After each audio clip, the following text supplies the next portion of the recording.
Hello and welcome back once again to the channel. I am here again with another shoe review. I'm excited about this one. It's a SAUCONY box. And today we have the SAUCONY Endorphin Pro.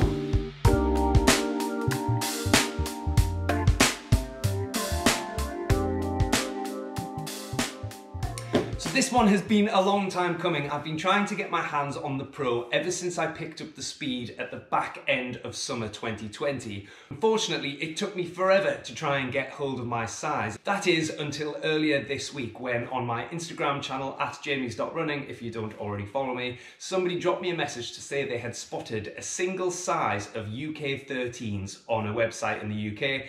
I jumped on there and picked them up without hesitation. So I'm perhaps a little bit late to the party with the SAUCONY Endorphin Pro. I'm sure there are loads of other reviews out there, but I just struggled to get my hands on a pair. Since picking up the Endorphin Speed at the back end of the summer last year and loving that shoe so much, I wanted to pick up the Pro and give that a go as a racing shoe. Unfortunately, I've been unable to grab my size, which is a UK 13. There was one instance where I had a pair sitting in my basket at the end of an evening, couldn't quite decide whether or not I wanted to pull the trigger, left it until the next morning, got up, thought, right, that's it, I'm gonna go for them, and they'd sold. And I was absolutely devastated and never quite forgave myself for that. So there's loads of images going around at the moment of really cool 2021 colourways. This is the Mutant colourway, which was the 2020, the release colourway, if you like. So it is a little bit behind the times, but I'm just thrilled to have finally picked up the shoe and I'm looking forward to giving it a go. If you haven't already seen a review of my Endorphin Speed, take a look at that video. I also did a 200-mile update as well of that shoe. It was by far my favourite shoe of 2020 and continues to be the go-to shoe out of my rotation that I'm reaching for time and time again. Last year, my focus was all about endurance and distance and cocking as many half marathons as I could in the year.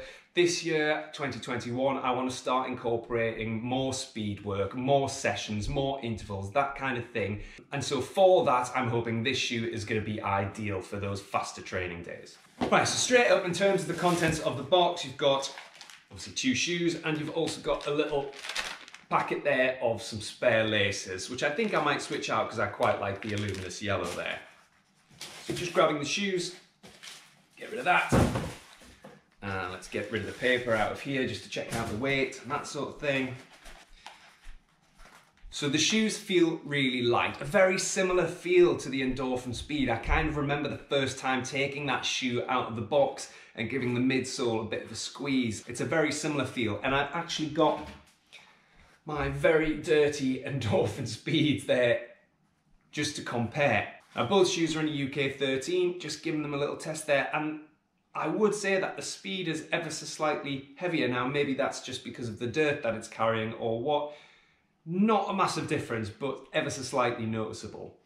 In terms of the colourway, they are very, very similar. I suppose the main difference really along the midsole, you've got this black stripe on the Pro and just the turquoise sort of colour across the midsole of the Speed. Right, let's get rid of that because today is all about the Pro. What I might do actually at some point is do a comparison video of the Pro versus the Speed. But for today, I just want to get into the Pro.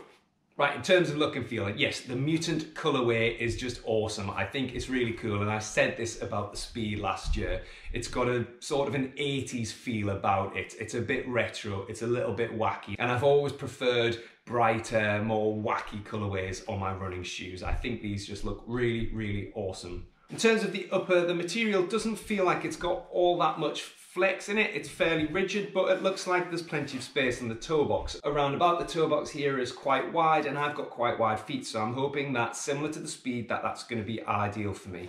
I found the Speed upper to have a little bit of flex, a bit of stretch in it, so it was quite forgiving in a sense of it stretched a little bit with movement, so I wonder how that's going to feel compared to this. Just around the front, there's an ever so slight bit of slightly more rigid material within the upper, which I suppose is going to protect the toes. I just wonder whether my big toe is going to be bashing against the front there or not, so that remains to be seen.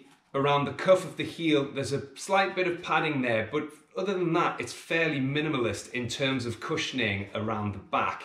I guess part of that may be down to saving weight. Cushioning here just around the Achilles. But what you don't have, which you have on the Speed, let me just compare, is this sort of plastic heel counter type thing there, which adds a little bit more rigidity around the back of the Achilles. You don't have that on the Pro. It's a lot more flexible, a lot less support, a lot more movement in that. The tongue is pretty thin, pretty flexible, not much movement going on. It's attached on the inside of the shoe, and so I can't imagine that it's going to slip side to side or fold in on itself and become uncomfortable, so that appears fine. In terms of the laces, traditional lacing, nothing really exciting to say, just plain laces. Traditional lacing system up the side there, you've got a double eyelet at the top. So I will be, as always, applying the runner's knot. If you don't use the runner's knot, it's a great way to get a nice secure fit on your running shoes without over tightening and getting that sort of pain across the top of the foot. I put a video out about that a couple of months ago, so scroll down and check that out if you haven't done so already.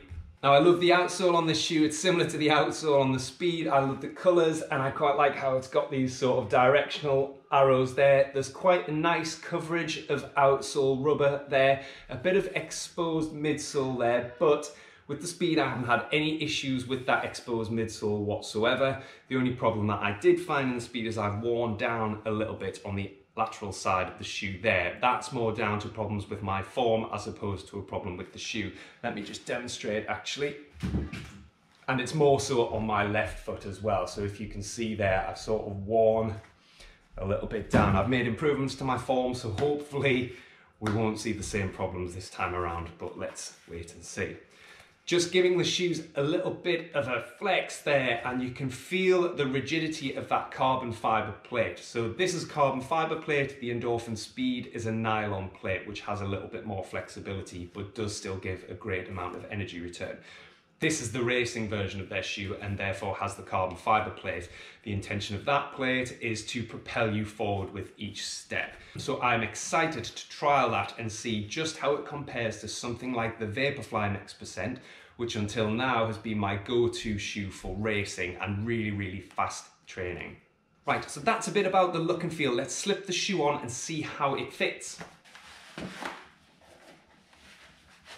And right away you can feel, I just putting my foot in there, you could feel that the rear of the shoe there was a lot softer. Look at that, it's just sort of crumpled under my heel as I was pushing it in, because you don't have that plastic kind of heel support, if you like, as you're slipping in. So immediately you can feel that there's a lot less support in this shoe, but it's a racing shoe and that's sort of what you'd expect anyway. I've quickly applied the runner's knot loops there, so I'm just going to thread through just to get that security of fit. Even just as I'm tying the lace and moving my feet around, I can feel that the softness, it just feels a lot lighter, a lot less cushion than the Speed. All right then.